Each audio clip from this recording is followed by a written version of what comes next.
ভয়ঙ্কর এক brain tumour এই ছাত্রের মাথায়। বসা হলো না মাধ্যমিকে। এবারে মাধ্যমিক পরীক্ষায় বসার কথা ছিল নীলাভর, কিন্তু ও বসতে পারছে না। ওর বন্ধুরা মাধ্যমিক পরীক্ষার হল ঘরে যাওয়ার আগে আক্ষেপ করে যাচ্ছে নীলাভর জন্য। কেউ আবার ওকে মনে সাহস দিয়ে যাচ্ছে। সবার কথাই মন দিয়ে শুনছে নীলাভ, কিন্তু কোনো জবাব দিতে পারছে না। কারণ ওর মাথার মধ্যে থাকা এক ব্রেন টিউমার নীলাভর মুখ বন্ধ করে দিয়েছে। সেই ভয়ঙ্কর ব্রেন টিউমার নীলাভর চলাফেরা বন্ধ করে দিয়েছে। সেই ব্রেন টিউমার নীলাভর পড়াশোনা তো বন্ধই করে দিয়েছে, তার সঙ্গেও সৃজন প্রতিভা যেমন অঙ্কন, সিনথেসাইজার বাজানো, টেবিল টেনিসের অনুশীলন সব কিছুকেই ভেঙে চুরমার করে দিয়েছে। আজ হুইল চেয়ারে বসে শুধু ভিতরে যন্ত্রণায় ছটফট করছে এই প্রতিভাবান কিশোর। ওর বাবা নেই। বাবা মৃদুল বোস 2019 সালে প্রয়াত হয়েছেন। বাড়ি ওদের শিলিগুড়ি হাকিমপাড়ার বলাই দাস চ্যাটার্জি রোডে। পরিবারের একমাত্র সন্তান নীলাভ। 2022 সালের জুন মাসের আগেও বেশ ভালোই ছিল নীলাভ। শিলিগুড়ি সেবক রোডে সারদা শিশু তীর্থের নবম শ্রেণীতে পড়ত ও। ক্লাসের ফার্স্ট বয়। পড়াশোনায় ছিল তুখোর, আর অঙ্কে ছিল আরও তুখোর। তার সঙ্গে সিনথেসাইজারে বিভিন্ন রবীন্দ্রসঙ্গীতও তুলত। রং তুলিতে অসাধারণ সব ছবিও আঁকত। আবার টেবিল টেনিসে ব্যাট বল হাতে ছিল প্রাণবন্ত। ওর প্রতিভা এবং মেধা, সেই সঙ্গে সারদা শিশুতীর্থের শৃঙ্খলা মেনে চলার আগ্রহ ওকে সকলের কাছে আদরের ছাত্র করে তুলেছিল। কিন্তু হঠাৎ একদিন ওর মাথা ঘুরে যায়, হাত ঝিনঝিন করতে থাকে। তারপর ওর অসহায় মা কুহেলি বোস এদিক ওদিক ছোটাছুটি করে জানতে পারেন ওর মাথায় ব্রেন টিউমার হয়েছে। বারবার কুহেলি দেবী বেঙ্গালুরু দৌড়ে গিয়েছেন। 22 লক্ষ টাকার ওপর এ পর্যন্ত খরচ করে ফেলেছেন, কিন্তু সুস্থ হয়নি নীলাভ। চিকিৎসকেরা বলছেন মস্তিষ্কের পিছনে এমন স্থানে ওর ব্রেন টিউমার হয়েছে যা অপারেশন করা কোনোভাবেই সম্ভব নয়। রেডিওথেরাপি, টোমেরোথেরাপি সব হয়েছে, কিন্তু ফলাফল শূন্য। এখন হোমিওপ্যাথি এবং ফিজিওথেরাপি করে একমাত্র সন্তানকে সুস্থ স্বাভাবিক জীবনে ফিরিয়ে আনার জন্য আপ্রাণ চেষ্টা করছেন মা কুহেলি বোস। কিন্তু এই চিকিৎসা ধারাবাহিকভাবে চালিয়ে যাওয়ার জন্য খরচ রয়েছে। সকলের মানবিক প্রয়াসের জেরে যদি নীলাভ আবার কথা বলতে পারে এবং চলাফেরা করতে পারে, তবেই নীলাভ একদিন দেশের বড় সম্পদ হতে পারে। একটি সম্ভাবনাময় ছাত্রের প্রতিভার যাতে মৃত্যু না হয়, তার জন্য আমাদের সকলের দায়িত্ব রয়েছে। বিশিষ্ট সমাজসেবী, স্কুল শিক্ষিকা এবং পরিত্রাণ সহভাগিতার মানবিক কর্মী এবং বাচিক শিল্পী পৃথা সেন নীলাভর পরিবারের পাশে দাঁড়িয়েছেন। সকলের কাছে নীলাভর জন্য মানবিক মুখ নিয়ে এগিয়ে আসার আবেদন জানিয়েছেন তিনি। নীলাভকে সহযোগিতা করার নম্বর এবং ব্যাংক অ্যাকাউন্ট ডিটেলস দেওয়া হলো এখানে। যোগাযোগ 9547480529, PhonePe number 9547480529, bank details Kuheli Bose, account number 7180154599, Indian bank, branch Siliguri, IFSC code IDIB 000S024, type of account savings. নমস্কার দর্শক বন্ধুরা, এখানে একটা কি সুন্দর দেখেছেন যে একটা ছবি, একটা আর্ট দেখতে পাচ্ছেন। এখানে দেখতে পাচ্ছেন একটি পিয়ানো। এই যে পিয়ানো দেখতে পাচ্ছেন, এদিকে আর্ট দেখতে পাচ্ছেন।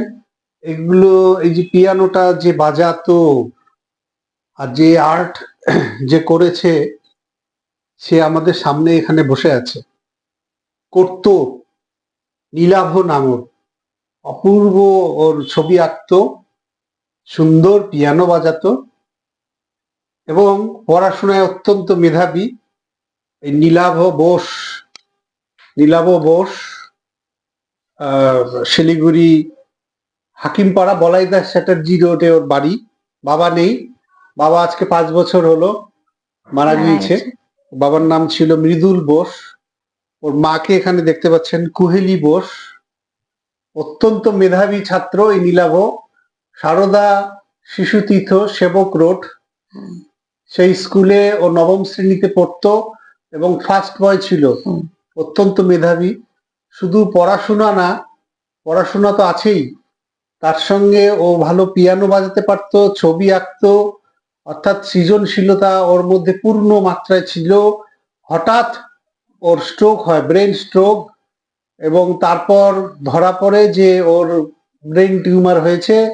এবং শিলিগুড়ি করতে করতে, ওর বাবা নেই, মাকে দৌড়ঝাঁপ করতে করতে, মানুষের সহযোগিতা নিতে এখনো যুদ্ধ চলছে। এখন মানে এমন অবস্থা যে এলোপ্যাথিতে আর সেইভাবে কোনো ফল পাওয়া যায়নি, এবং ফিজিওথেরাপি এবং তার সঙ্গে হোমিওপ্যাথি চলছে। আমরা ওর মার কাছ থেকে শুনবো, কিন্তু সবচেয়ে ওর আক্ষেপ বা দুঃখ, ওর ভিতরে যন্ত্রণা হচ্ছে ও কথা বলতে পারে না, হাঁটতে পারে না। ও কিন্তু হাঁটতে পারতো, কথা বলতে পারতো, এত সুন্দর পিয়ানো বাজাতো, ছবি আঁকতো, এবং পড়াশোনায় তো মেধাবী ছিল, স্কুলের ফার্স্ট বয়। আজকে সবাই মাধ্যমিক দিচ্ছে, ও কিন্তু মাধ্যমিক পরীক্ষায় বসতে পারতো, কিন্তু অদৃষ্টের নির্মম পরিহাস যে ও মাধ্যমিক দিতে পারছে না। ওর বন্ধুরা এসে ওর সঙ্গে দেখা করে যাচ্ছে এবং সবাই আক্ষেপ করছে যে এত একটা ব্রিলিয়ান্ট স্টুডেন্ট মাধ্যমিক দিতে পারছে না। আজকে না কথা বলতে পারছে, না চলাফেরা করতে পারছে, একটা ভিতরে গুমড়ে গুমড়ে মরছে। এবং এত সুন্দর সৃজনশীলতা ওর মধ্যে, এত সুন্দর প্রতিভা, এবং আজকে ওর পিছনে ওর মাকে প্রচন্ড যুদ্ধ করতে হচ্ছে। বিভিন্ন মানুষ, সমাজসেবী সংগঠনগুলো এগিয়ে এসছে। এখানে আপনারা দেখতে পাচ্ছেন, এখানে সামনে একজন স্কুল শিক্ষিকাও, যিনি মানুষের সেবায় নিজেকে নিয়োজিত রাখেন। পরিত্রাণ সহভাগিতার পৃথা সেন, রবীন্দ্রনগর গার্লস হাই স্কুলের। আমরা তার সঙ্গে কথা বলবো। তার আগে এই নীলাভর মা আছে, নীলাভর মায়ের সঙ্গে একটু কথা বলবো। নমস্কার দিদি। হ্যাঁ, নমস্কার। একটু সংক্ষেপে বলবেন যে মানে কি নীলাভর, কি অবস্থা, ওর বয়স কত? ওর বয়স 16 বছর। ওর আচ্ছা। হঠাৎ করে এরকম ব্রেন টিউমার ধরা পড়ে, স্কুল যাচ্ছিল, হঠাৎ করে স্ট্রোক হয়ে সঙ্গে সঙ্গে ডাক্তারের কাছে নিয়ে যাই। তখন ওর মানে ডাক্তার বলে যে ওর ব্রেন টিউমার, সাথে সাথে বাইরে নিয়ে যেতে পারে। তারপরে আমি নিয়ে যাই ব্যাঙ্গালোরে। ব্যাঙ্গালোরে নিয়ে যাওয়ার পরে ওকে 7 বার আমি ব্যাঙ্গালোরে যাই।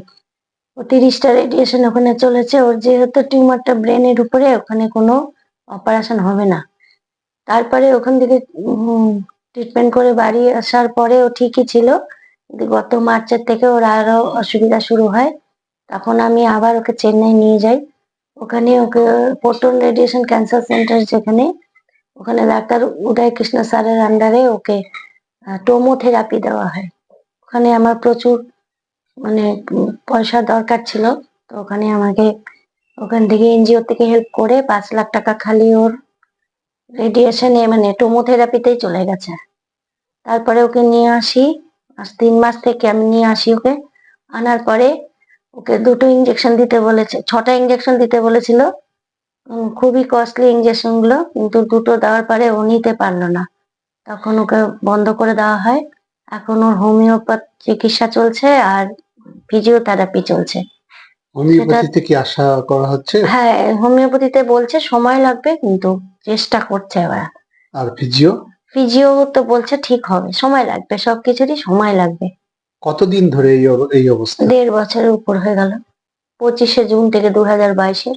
হঠাৎ করে? হঠাৎ করে কোনো সিমটম। আগের দিনও ও টেবিল টেনিস খেলতে গেছে, তারপরে 3টা টিউশন পড়ে আসছে, স্কুলে গেছে, আমার সঙ্গে বই কিনে আনছে, সমস্ত নেওয়ার পরে রাত্রে সকালবেলা যখন পরের দিন উঠছে, তখন ওঠার পরে বলছে মা আমার মাথা ঘুরছে আর হাতটা ঝিনঝিন করছে। এখন আমি মানে ও ট্রিটমেন্ট করতে করতে আমার এখন একটু সবার সহযোগিতা আবার দরকার হয়ে পড়ছে। তার মানে ট্রিটমেন্টে ধরা পড়েছে ব্রেন? হ্যাঁ, ব্রেন টিউমার। কোন জায়গায়? একদম ব্রেনের উপরে, চোখের নার্ভের উপরে। ও, ওটা অপারেশন করা যাবে না, অপারেশন পৃথিবীর কোনোখানেই হবে না। এটা ও, যদি বাইরেও নিয়ে যায় কোনো সময়, মানে বিদেশে নিয়ে গেলেও এটা হবে না। এখন উপায়? উপায় এখন এই টোমোথেরাপি আর এমনি রেডিয়েশন তো হয়েছে ও 57টা, তাতেও ওর অনেক সাইড এফেক্ট হয়ে গেছে নার্ভের। আর এখন এই হোমিওপ্যাথির সাথে এখন দেখছি কি বলে ওরা। ওর ভেতর কি কি ছিল, গুণাবলী ছিল? ওর সব গুণই ছিল ওর। ও ভালো টেবিল টেনিস খেলতো, ও পিয়ানো বাজাতো, আর্ট করতো, পড়াশোনায় ভালো, ম্যাথে তো খুবই ভালো ছিল। স্কুলে কি ফার্স্ট বয় ছিল? হ্যাঁ, ফার্স্ট হয়েছিল। এবার কি মাধ্যমিক বসার কথা? এবার মাধ্যমিকে বসার কথা ছিল, কিন্তু দিতে পারলো না। কি বলবেন?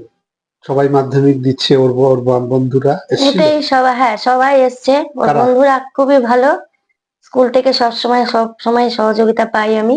সবাই এসছে, সবাই ওকে বলছে যে তোর সাথে সব সময় আমরা আছি, তুই সামনের বছর দিবি, আমরা তোকে হেল্প করবো, তুই সামনের বছর মাধ্যমিক দিবি, এই বছর কি করা যাবে আর। আক্ষেপ করছে? আক্ষেপ খুবই করছে। এমনকি ওখানে পরীক্ষার বাবা মারা যে যাচ্ছে ছেলে মেয়েদের নিয়ে, ওখানেও খালি খালি নীলাভর কথাই হচ্ছে যে ও দিতে পারলো না। ওকে যদি একটু নিয়ে এসে পরীক্ষাটা দেওয়াতে পারতাম। বারে বারে বলছে, কালকে এক বন্ধু ঈশান সাহা, ওর মা আমাকে বললো এই কথাটা, বলে খালি আমরা নিজেদের ছেলে মেয়ে না, কিন্তু খালি নিলাম ওর কথা সবাই বলে যাচ্ছে, ওকে যদি একটু নিয়ে আসতে পারতাম। এটাই। এখন আপনি কি চান? আমি চাই একটু সবাই আমাকে সহযোগিতা করলে আমি ছেলেটাকে সুস্থ করতে পারি তাড়াতাড়ি। তো আর্থিক সহযোগিতা যদি কেউ করে, এটাই। আর্থিক সহযোগিতা হলে হ্যাঁ, ভালো। ভালো হয়। কিভাবে যোগাযোগ করবে? আমার ফোন পেও আছে, ব্যাংক ডিটেলও আছে, অসুবিধা নেই। Phone pay number? Phone pay number আমি পাঠিয়ে দিচ্ছি। এই ভিডিওর মধ্যে আমরা হ্যাঁ, আমি দেখিয়ে দিতে পারবো। হ্যাঁ হ্যাঁ। দর্শক বন্ধুরা, এখানে যে আপনারা শুনছিলেন নীলাভর মা কোহেলি বোস, কোহেলি বোস তিনি কি জানালেন যে ফোন পেতে যদি সবাই সহযোগিতা করেন, সবাই এগিয়ে আসেন, তাহলে নীলাভর চিকিৎসা খরচা আছে ওর পিছনে, কি কি খরচ রোজ, কি কি ধরনের ওর খরচ চলছে? ফিজিওথেরাপি চলছে, ওর সব প্রোটিন খাওয়া দাওয়া, প্রচুর খরচা। এটা এখন মা হয়ে তো আমি আর করতেই হবে, আমাকে যেখান থেকে হোক, আমি মা বাবা নেই যেখানে, আমাকে করতেই হবে। ওকে আমার সুস্থ করতে হবে, কারণ ও ছাড়া আমার কেউ নেই, একটাই সন্তান আমার। গান কতগুলো তুলতো, ক বছর ধরে? হ্যাঁ, গান ও ছোট থেকে শিখতো, মাঝখানে করোনার সময় বন্ধ হয়ে গেছিল, তারপরে আবার স্টার্ট করলো, তখনই তো কি আবার ধরনের গান তোলাচ্ছিল? পিয়ানো? রবীন্দ্রসঙ্গীত করতো, ক্লাসিক, অনেক সবকিছু। এখন তো সব ভুলে গেছে। এখন সব ভুলেই গেছে। টেবিল টেনিসে কি কোনো র্যাঙ্কিং ছিল? র্যাঙ্কিং ছিল, ভালো জায়গায় জায়গায় যেত খেলতে। Table tennis. হ্যাঁ, ওটা নিয়ে আগাবে ভাবছিল, কিন্তু তারপরে তার হলো না। দর্শক বন্ধুরা দেখতে পাচ্ছেন, নীলাভ ওর মার কাছ কথা শুনলেন, সুন্দর পিয়ানো বাজাতো, সুন্দর ছবি আঁকতো এবং ভালো টেবিল টেনিস খেলতো, এবং এবছরও মাধ্যমিকে বসতো। মাধ্যমিকে ওই ক্লাস 9-এ পড়তো, অর্থাৎ এই বছর ফার্স্ট বয় হিসেবে বসতে পারতো। 9-এও ফার্স্ট বয় ছিল সারদা স্কুলে, কিন্তু মাধ্যমিকে ও বসতে পারলো না, এবং আজকে ওকে বসতে হচ্ছে হুইল চেয়ারে। মাধ্যমিকে বসার পরিবর্তে ওকে হুইল চেয়ারে বসতে হচ্ছে। ওকে সহযোগিতার জন্য আপনারা সবাই এগিয়ে আসুন। মানুষের জন্য আপনারা খবরের ঘন্টার যারা ইতিবাচক ভাবনার প্রচুর মানুষ আছেন, আপনারা বারবার এগিয়ে আসছেন। আমরা দেখেছি, আমরা যখনই আবেদন করেছি আপনারা এগিয়ে এসছেন, যেভাবে পেরেছেন সহযোগিতা করেছেন। এই মেধাবী এই ছাত্র, এ আমাদেরই একজন ভাই, আমাদেরই ঘরের সন্তান। ওর জন্য আমাদের সকলের সহযোগিতা প্রার্থনা করলে, ওর মা আশা করে বসে আছে, এবং আমরাও প্রার্থনা করব সুস্থতা। হোমিওপ্যাথি ডাক্তার তিনি বলেছেন যে চিকিৎসার মাধ্যমে ও সুস্থ হওয়ার একটা সম্ভাবনা আছে। তার সঙ্গে ফিজিওথেরাপি ওর চলছে, এবং ব্যাঙ্গালোর বারবার গিয়ে প্রচুর টাকা ওনারা খরচা। কত টাকা খরচ হয়ে গেছে ওর পিছনে? তাও প্রায় 20 লাখ টাকা তো খরচা হয়। 20 লক্ষ টাকা খরচ করে ফেলেছেন ইনি। ওর বাবা নেই। হ্যাঁ, আপনি কিছু করেন, চাকরি টাকরি কিছু আগে করেন? আমি করতাম, আগে আমার হোম ডেলিভারি ছিল, কিন্তু ছেলে অসুস্থ হওয়ার পর থেকে তো আমি করতে পারি না। ওনার হোম ডেলিভারি ছিল, সেটাও বন্ধ হয়ে গেছে। কোনো এই রোজগার নেই। রোজগার বলতে কি, অর্থ মানে বাড়ি ভাড়া যতটুকু, কোনো মতে একটু বাড়ি ভাড়া, আর কোনো সোর্স অফ ইনকাম নেই। অতএব একটা ভয়ঙ্কর যুদ্ধ, ভয়ঙ্কর লড়াই। এই লড়াইয়ে আমরা যদি সবাই সাথ দিই, সহযোগিতা করি, তাহলে নীলাভ যদি আবার ফিরে আসে, আবার সে আগের অবস্থায় ফিরে আসে, আমরা সেটাই চাইবো। নীলাভ আবার সুস্থ হয়ে উঠুক এবং আমাদের দেশের সম্পদ হতে পারত। ওর মধ্যে যে ধরনের গুণগুলো ছিল, যে সৃজনশীলতা, অর্থাৎ পিয়ানো বাজানো, অঙ্কন, টেবিল টেনিস খেলা, সব ধরনের ভালো ভালো গুণ, পড়াশোনা, সমস্ত দিক, এই ধরনের ছাত্র, এই ধরনের আমাদের দেশেরও ভবিষ্যৎ হতে পারত, সম্পদ হতে পারত। তো ওকে সুস্থ করে তোলার দায়িত্ব আমাদের সকলের। আপনারা সবাই এগিয়ে আসুন। ওর মায়ের কথা শুনলেন। আমরা এখন আরেকজন আছেন এখানে, শিক্ষিকা, স্কুল শিক্ষিকা, তিনি বারবার করে এগিয়ে আসছেন, আরো কিছু মানুষ এগিয়ে আসছেন, তাদের সঙ্গে কথা বলবো। দিদি, একটু বলবেন এই নীলাভর ব্যাপারটা নিয়ে কি? নীলাভকে আমরা মানে এত কাছাকাছি থাকি, কিন্তু নীলাভকে আমি সত্যি জানতাম না। বা ওর পরিবারের কারোর খবর কখনো কোনোদিন আমার কাছে আসেনি। এই পুজোর আগ দিয়ে আমি খবর পাই, আমার এক পরিচিত দিদি গান করেন সংহিতা দি আমাকে খবরটা দেয় এবং বলে যে তোদেরই ওয়ার্ডে এরকম একটি ছেলে আছে যে এরকম ভাবে ভুগছে, একটু খবর নিস, যদি কোনোভাবে ওকে ভালো করবার জন্য যে অর্থের প্রয়োজন, সেই অর্থের জোগাড়ের জন্য আমরা একটা চ্যারিটি প্রোগ্রাম করতে পারি, খুব ভালো হয়, এমন প্রস্তাব দেয়। আমি পরবর্তীকালে চেষ্টাও করি, কারণ আমার আর এক ছাত্রী তাপসী সূত্রধর, যার কথা খবরের ঘন্টা থেকে বারবার প্রচারিত, বা যার পরিবারের কথা, সেই তাপসীদের নিয়ে তখন খুবই ব্যস্ত ছিলাম। তো ভেবেছিলাম যে এই দুটো পরিবারের সাহায্যার্থে যদি কোনো চ্যারিটি প্রোগ্রাম শিলিগুড়ি শিল্পী মহল করে। পরবর্তীকালে সেটা ফ্রুটফুল হয়নি, কিন্তু আমরা 23শে ডিসেম্বর প্রথম নীলাভর কাছে আসি। আমরা বলতে আমার পরিত্রাণ সহভাগিতার সকলকে নিয়ে ওর সঙ্গে কিছুটা সময় কাটাই, ওকে প্রভু যিশুর গান শোনাই, ওর সমস্যাগুলো শুনি, ওর পাশে আছি এই আশ্বাসটুকু ওর মাকে দিয়ে যাই। কুহেলি বৌদি খুবই ভালো মানুষ, এত অল্প কয়েক মাসের মধ্যে আমার খুব কাছের জন হয়ে গেছেন। আমি তো স্কুলে পড়াই, আর এখন মাধ্যমিক পরীক্ষা চলছে, তখনই নীলাভর যা খবর আমি পেলাম, অসম্ভব মেধাবী একটি ছেলে, ফার্স্ট হতো, স্কুলে ফার্স্ট বয়, অঙ্কে প্রচন্ড তুখর ছিল, তার সাথে ও সিনথেসাইজার বাজাতো, টেবিল টেনিসে ট্রেনিং নিত, ছবি আঁকতো, একটা ভালো ছেলে। এখনকার দিনে যা যা গুণের অধিকারী হওয়া উচিত সবটাই ওর মধ্যে ছিল, একটা সম্ভাবনাময় ছেলে। আর এই বছর ও মাধ্যমিক পরীক্ষা দেওয়ার কথা ছিল, কিন্তু পরীক্ষার্থী ও হতে পারলো না ভাগ্যের বিপাকে। এই ঘটনাটা আমাকে খুব পীড়া দিচ্ছে কিছুদিন যাবত, কারণ পরীক্ষার হলে যাচ্ছি, গার্ড দিচ্ছি, পরীক্ষার্থীদের পরীক্ষা দিতে দেখছি, বারবার করে নীলাভর কথা মনে পড়ে যাচ্ছে যে এমনটা তোর সাথেও হওয়ার কথা ছিল, কিন্তু হলো না। কিছুদিন আগে ওর মা কুহেলি বৌদি আমাকে ফোন করে বলে, নীলাভর আজকে মনটা ভালো, ওর বন্ধুরা সব এসেছে। তার কিছুদিন পরেই মাধ্যমিক পরীক্ষা শুরু হবে। বন্ধুদের এহেন মনোভাবেটাও ভীষণ আনন্দ দিয়েছে আমাকে, কিন্তু কোথাও একটা আমার মনে হচ্ছে যে ওর ভেতরে যে কষ্ট, সেই কষ্টটা আমরা কেউ দেখতে পাচ্ছি না। কারণ একজন পরীক্ষার্থী, সে তার কাছ থেকে পড়াশোনাটা হারিয়ে যাওয়া, এর মতো যন্ত্রণা আর কিছু হতে পারে না।